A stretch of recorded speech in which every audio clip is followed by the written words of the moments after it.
Dans mes derniers livres, à plusieurs reprises est employé le terme judéo-maçonnerie, qui était autrefois utilisé par Monseigneur Ernest Join pour qualifier la secte maçonnique. Pour rappel, la franc-maçonnerie est l'instrument de domination du judaïsme international et dans les hauts grades maçonniques, on trouve une majorité de juifs. En d'autres termes, la nation juive exerce son hégémonie par le biais de lobbies de sociétés secrètes qui sont généralement liées à la franc-maçonnerie. La relation entre judaïsme et franc-maçonnerie, c'est ce que nous allons voir. Cette relation a toujours été très étroite. Déjà, ce sont deux corps étrangers au sein d'une nation, deux corps étrangers aussi au sein de l'Église. Ça fait l'objet d'une étude et la sortie donc de mon dernier livre, Une loge maçonnique dirige le Vatican. Donc, relation très étroite entre le judaïsme et la franc-maçonnerie, tout simplement parce que l'un est à l'origine de l'autre. Donc déjà, judaïsme et franc-maçonnerie sont incompatibles avec l'intérêt général d'une nation. Et puis comme je le disais, l'une est à l'origine de l'autre, même si officiellement à l'origine de la franc-maçonnerie, ce sont deux protestants dont l'un d'entre eux était Rose-Croix, donc John Sanderson et Jean Théophile Desaguliers, qui sont à l'origine donc de la création de la franc-maçonnerie officiellement en 1717, mais on retrouve une origine juive donc dès le départ et une inspiration kabbalistique.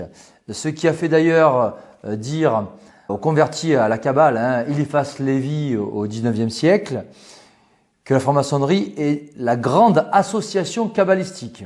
Et plus tard, cela a été confirmé par Étienne Couvert, qui parlait d'association de kabbalistes à propos de la franc-maçonnerie.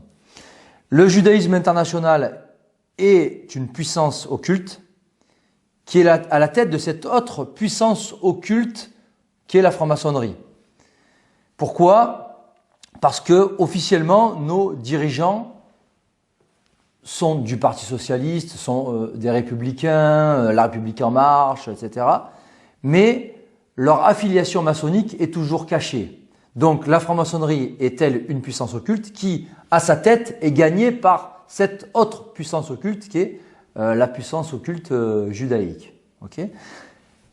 La société juive est en quelque sorte transposée dans les sociétés secrètes, où on y retrouve l'esprit juif en général, et cela a été fort bien expliqué par un spécialiste de la question, le chevalier Gougenot des Mousseaux, dans son livre, donc, le judaïsme et la judaïsation des peuples chrétiens, où il a écrit à la page 503 « Entre ceux dont il est rare que la vue frappe et captive nos yeux se distingue l'organisation naturelle de ces hommes de la dispersion, donc communauté juive organisée, organisation naturelle de ces hommes de la dispersion chez les peuples qui les hébergent, organisation semblable d'un but à l'autre de la terre à celle des sociétés de l'occultisme. » Donc en fait, la communauté juive organisée, son organisation, nous dit Gougenot des Mousseaux, est semblable aux sociétés secrètes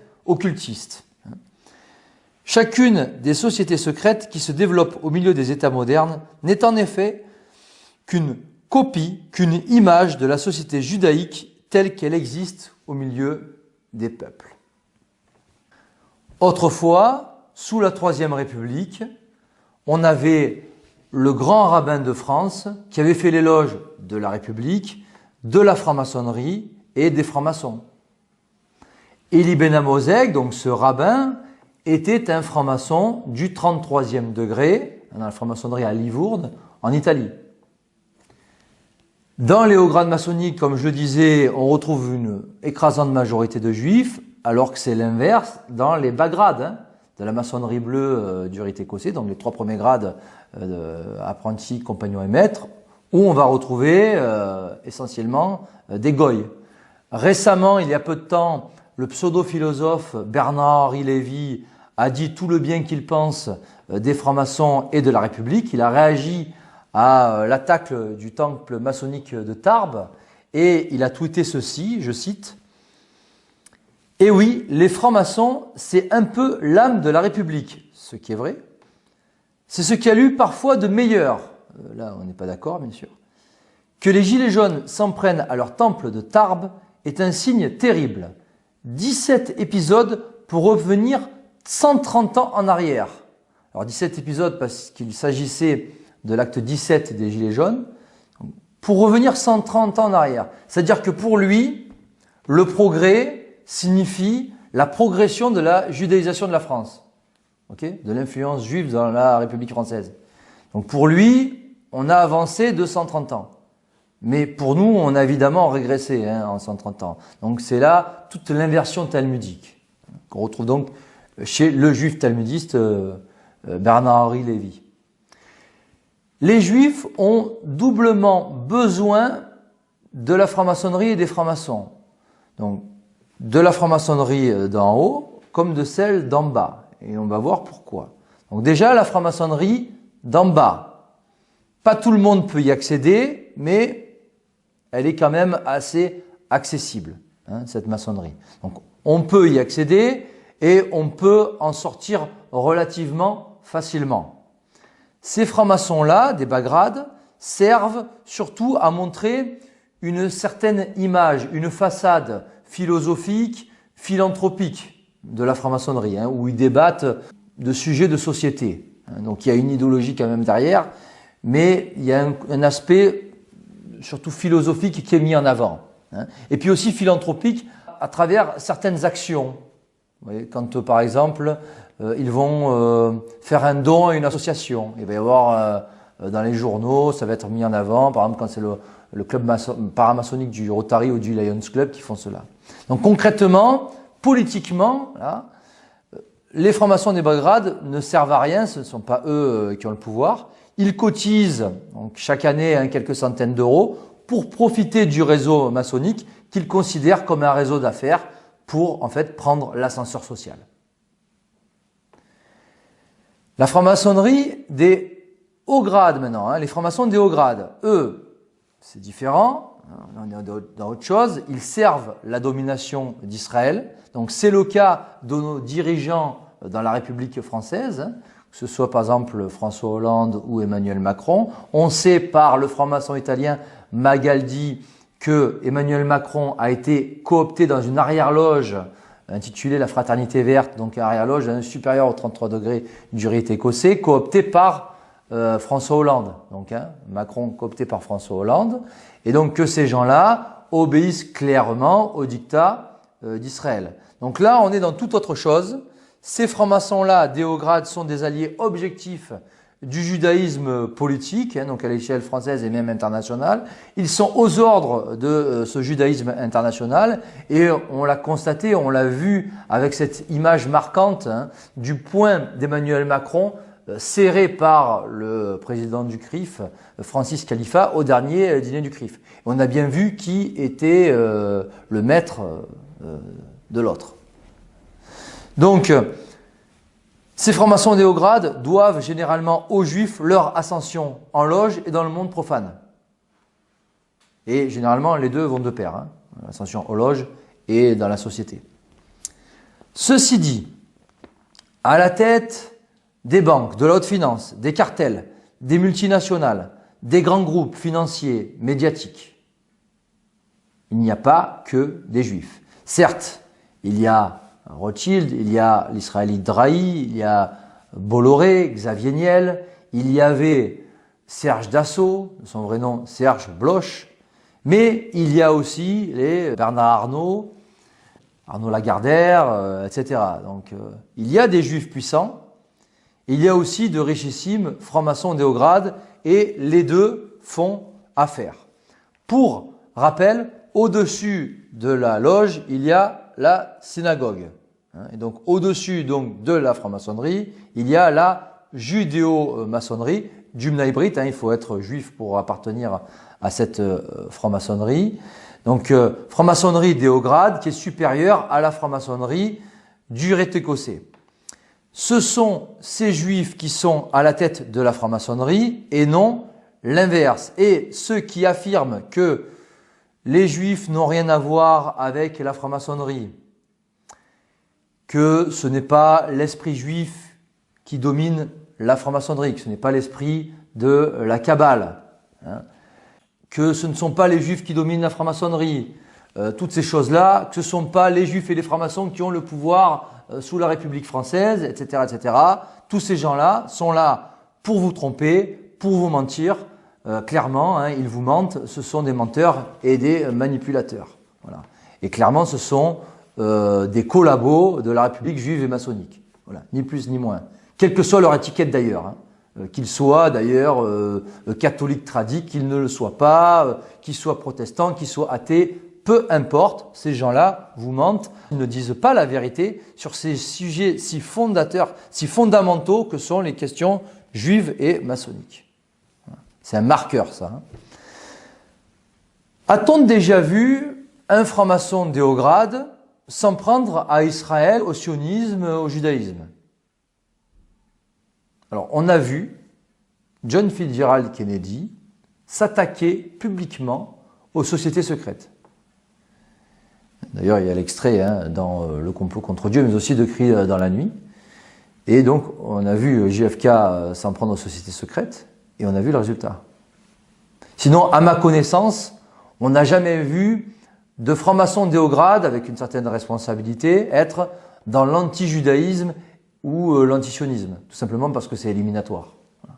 Donc, pour faire carrière, il faut éviter ce genre de position. Donc, les uns ont besoin des autres, et inversement, donc les uns pour asseoir la domination d'Israël, la domination de la nation juive sur les autres nations, les autres pour prendre l'ascenseur social. Ils doivent se soumettre à leur maître pour espérer monter en grade dans la hiérarchie républicaine. Et on est donc dans la lutte des places, hein, c'est ça en fait la politique politicienne, la lutte des places qui s'est clairement substituée à la lutte des classes chère à Karl Marx, qui appartenait d'ailleurs à cette communauté organisée. Alors seul pour gouverner, surtout à visage découvert, c'est compliqué. Et ça, la nation juive l'a parfaitement compris. Elle agit très rarement à découvert, comme cela s'est produit en 1917 avec la révolution bolchevique et ensuite le bolchevisme, le communisme qui a suivi. Donc elle agit très rarement à découvert, elle ne souhaite pas porter la responsabilité officielle de ses crimes, et cela se comprend, alors elle les fait exécuter par d'autres, hein, ces méfaits, ces crimes. Du coup, les Juifs influent et même dominent par le biais des sociétés secrètes, donc sans paraître officiellement comme les dirigeants des nations et donc les responsables du désastre actuel, hein, du chaos ambiant. On a affaire à des faux pompiers et des vrais pyromanes, comme le sont donc les Jacques Attali et consorts. Donc, tel le diable qui avance masqué, Israël se tient en coulisses et fait faire le sale boulot aux goyim. C'est la raison pour laquelle, très souvent, le chef d'État d'une puissance est une marionnette goy sous contrôle judéo-sioniste. Et là, on va prendre les exemples des États-Unis et de la France. Il y a maintenant plus d'un siècle, avant la Première Guerre mondiale, aux États-Unis, c'était Woodrow Wilson, qui était donc le président des États-Unis d'Amérique, qui avait d'ailleurs été élu pour cela, pour faire passer la création de la Fédérale Réserve, et donc qui avait été élu, et en contrepartie, on lui a imposé comme conseiller l'avocat juif sioniste Louis Brandeis. Donc il avait comme conseiller Woodrow Wilson, donc Louis Brandeis, donc Israël, Edward Mandell House, qui s'était permis d'annoncer la Première Guerre mondiale plusieurs mois avant qu'elle éclate. Donc un agent très important du cartel bancaire, Edward Mandell House. Bernard Baruch comme autre conseiller de Woodrow Wilson. Donc Baruch qui était en fait le maître officieux des États-Unis d'Amérique et Woodrow Wilson était le maître officiel. C'est un peu comme en France avec Jacques Attali qui est le maître officieux de la République française et Emmanuel Macron le maître officiel. Et puis autre conseiller important de Woodrow Wilson, Paul Warburg, donc, qui était déjà à l'origine de la création de la Fed, avec cette réunion sur l'île de Jekyll auparavant, et qu'on va retrouver à l'origine de la Fed, qui était lié par le sang au Rothschild et aussi à Jacob Schiff, cet autre financier très important à cette époque-là. Warburg, qu'on va retrouver à l'origine de l'ONU et du CFR. Plus tard, aux États-Unis d'Amérique, on va retrouver un petit peu la même chose avec Bill Clinton, donc qui n'était pas juif, hein, mais qui va avoir comme conseiller économique Robert Rubin, secrétaire au Trésor américain, qui va être président du Council on Foreign Relations, donc c'est quand même pas rien, hein, comme ça un think tank qui décide de la politique étrangère des États-Unis. Donc, autre conseiller économique de Clinton, Larry Summers, donc là aussi, hein, en fait, hein, c'est Israël. Alan Greenspan, président de la Federal Reserve. Puis Ben Shalom Bernanke, cet autre président de la Fed. Et il y a eu ensuite Janet Yellen. Donc clairement, hein, pour être président de la Federal Reserve, donc cette banque centrale fondamentale basée aux États-Unis, clairement, il faut être israélite. Hein. C'est évident. Et donc tous ces gens-là, conseillers économiques de Clinton. Et on va retrouver à peu près les mêmes conseillers économiques sous Obama. Donc encore Larry Summers. Joe Biden Jr., qui lui n'est pas juif, mais qui est ultra-sioniste, hein, il l'a déclaré. Et puis aussi pour les questions militaires, Rahm Emanuel. Voilà, cela se passe de commentaires. Et aujourd'hui, c'est Donald Trump qui a pris le relais, qui est acquis lui aussi à la cause israélite. Et il l'a déclaré, hein, je suis un partisan à vie d'Israël. Et il a un entourage très juif, Donald Trump. On peut s'en apercevoir dans cet article du site Who Controls America, qui a été traduit en français sur deux sites, donc Jeune Nation et La Contre-Révolution, où on peut constater qu'il y a 60 juifs dans l'entourage de Donald Trump, dont 58 juifs ashkénazes. Vous vous rendez compte? Et parmi donc, tous ces juifs, on a sa fille, sa propre fille Ivanka Trump et son gendre Jared Kushner. Donc voilà, l'article en français c'est Donald Trump, homme libre ou homme lige des Israélites. Mais après la lecture de cet article, la question ne se pose même plus. Donc tous ces chefs d'État américains doivent leur élection à des lobbies et notamment au lobby financier judéo-sioniste, l'EPAC, qui est en quelque sorte le bras armé financier du Bnei Brit, hein, aux États-Unis. Donc, ils doivent leur élection à ce genre de lobby et ensuite, ils ont des conseillers sionistes, juifs sionistes ou sionistes. Et alors, le CFR, vous retrouvez un Benjamin Netanyahou à qui on déballe le tapis rouge. Donc, clairement, la marionnette Goy qui est à la tête donc, des États-Unis, et même on va voir aussi pour la France, est clairement prise dans l'étau, hein, judéo-sioniste. En France, on retrouve à peu près le même schéma. Je rappelle que Georges Pompidou avait avoué qu'il était un salarié de la banque Rothschild et que depuis 1981, Jacques Attali est le conseiller donc à l'Élysée, je vais dire à vie à l'Élysée, oui c'est un peu ça. Donc il était déjà le conseiller de Mitterrand, puis de Chirac, puis de Sarkozy, Hollande et maintenant Macron. Donc depuis 1981. Hein, et on a ce genre de conseillers comme Attali, mais aussi Alain Bauer, hein, mentor de Jacques Chirac, mais aussi de Nicolas Sarkozy, de Manuel Valls, les Klarsfeld, les Kuckerman, les Bernard-Henri Lévy qui gravitent comme ça donc autour de l'Élysée et qui jouent un rôle majeur. Nous avons aussi les médias qui font élire une marionnette Goy entourée donc de juifs sionistes. Je le rappelle, donc autrefois c'était surtout TF1 qui faisait élire les Jacques Chirac ou les Nicolas Sarkozy. Et là, dernièrement, c'est BFM TV de l'Israélite Drahi qui a fait élire Emmanuel Macron.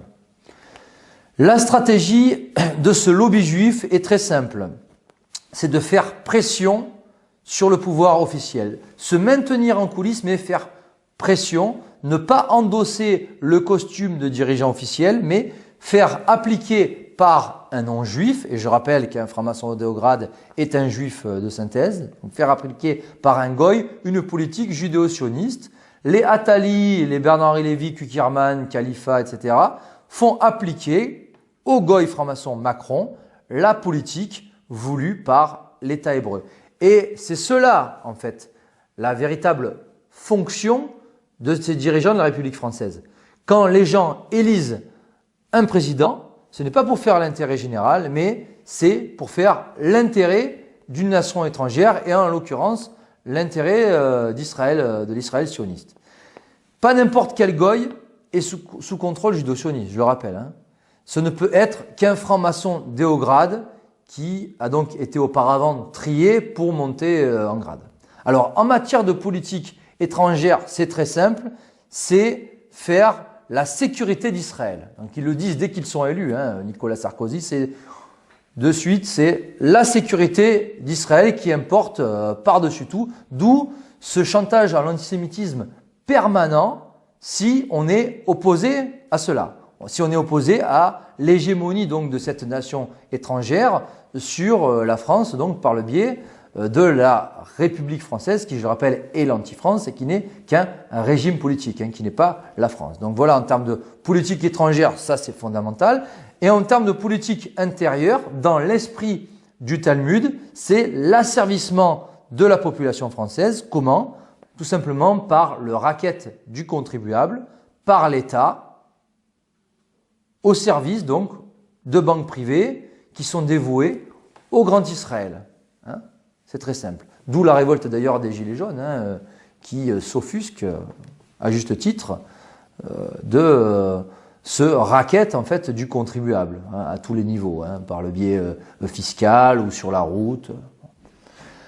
Alors ce qu'il faudrait, parce qu'il faut toujours essayer d'apporter certaines solutions, non pas sur le plan temporel, parce que nous n'avons pas le pouvoir temporel, mais plutôt sur le plan spirituel, il faudrait que les francs-maçons sortent de leur secte, qu'ils comprennent qu'ils sont les sbires des Juifs, leurs idiots utiles, que ceux qui se disent chrétiens et francs-maçons cessent d'être francs-maçons, parce que je rappelle qu'on ne peut pas être une chose et son contraire, hein, et que la franc-maçonnerie a été condamnée maintenant, il y a plus d'un siècle, hein, en 1884, par Léon XIII dans son encyclique Humanum Genus, et même auparavant, hein, je rappelle par Clément XII déjà au XVIIIe siècle. Donc on ne peut pas être catholique et franc-maçon. Donc si on est franc-maçon, on cesse d'être catholique. Si ces gens-là sont francs-maçons, ils ne peuvent pas être chrétiens. Et donc ce qu'il faut, c'est qu'ils sortent de cette secte. Il y a des prières d'ailleurs pour les francs-maçons.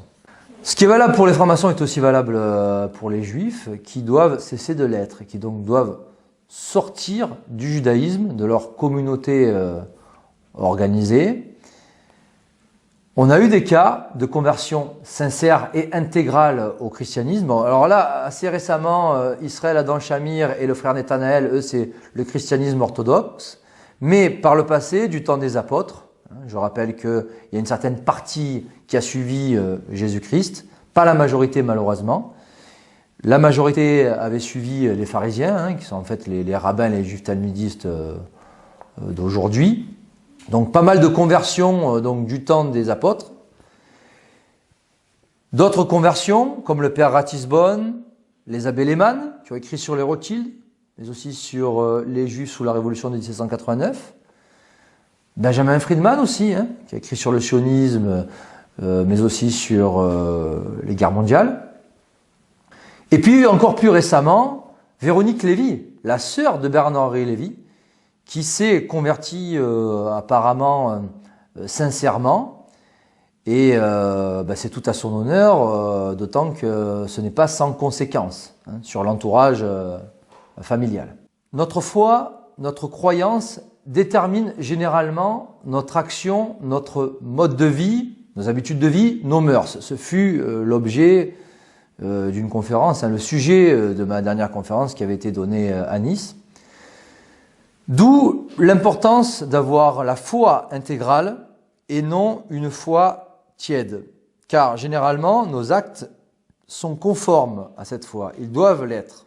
Hein, conformes donc à cette foi catholique. Et là, le problème, c'est que Lucifer est le grand architecte de l'univers dans la Kabbale et les francs-maçons dès haut grade sont eux aussi dans le culte de Lucifer. Et d'ailleurs, en 1889, Albert Pike avait écrit dans une correspondance « À vous, grands inspecteurs généraux souverains, nous disons ceci pour que vous puissiez le répéter aux frères des 32e, 31e et 30e degrés, et pas en dessous, hein, à partir du 30e degré, la religion maçonnique doit être par nous tous, initiée des hauts degrés, maintenue dans la pureté de la doctrine luciférienne.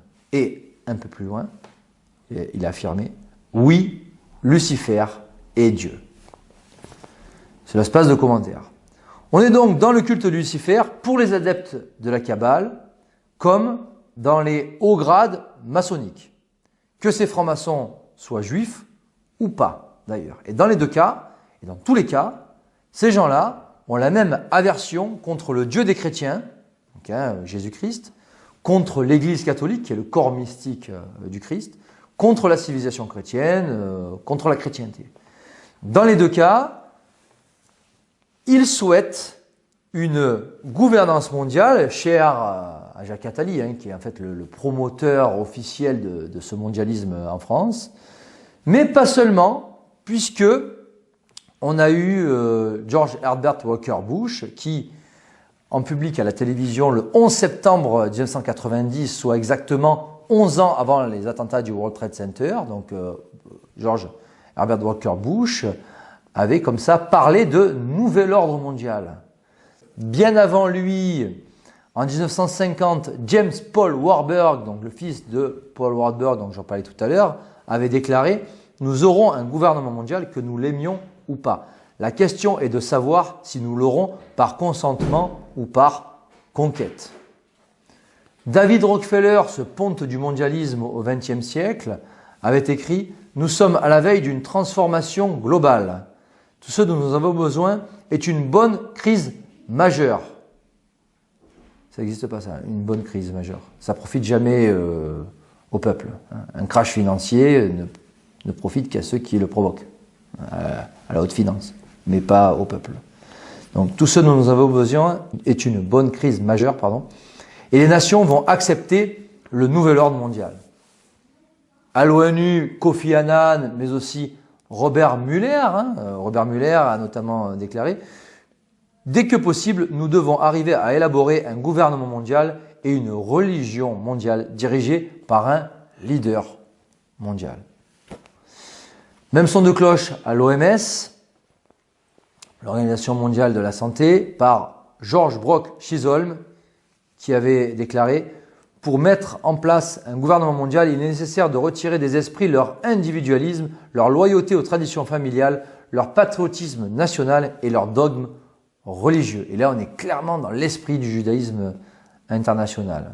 Donc ça, c'est à l'échelle mondiale, mais en France, c'est pareil. On a eu, il y a même maintenant un peu plus de 10 ans, Nicolas Sarkozy qui avait comme ça déclaré publiquement « On ira ensemble vers ce nouvel ordre mondial » et personne ne pourra s'y opposer. Donc il avait déclaré cela contre toute attente et de manière assez autoritaire. Mais François Hollande, lui aussi, donc là, que ce soit à droite comme à gauche, c'est pareil. Donc devant ces militants du Parti socialiste, Hollande avait parlé d'une nécessité d'un nouvel ordre international. Au sujet de la franc-maçonnerie, il avait dit face caméra « Si l'on croit, comme c'est mon cas, dans la République, il faut passer par la franc-maçonnerie. » Comme c'est mon cas. Donc lui, il croit en la République et donc il faut passer par la franc-maçonnerie. Et donc lui, il avoue qu'il est passé par là. Voilà. Donc il avouait qu'il était un franc-maçon, donc François Hollande.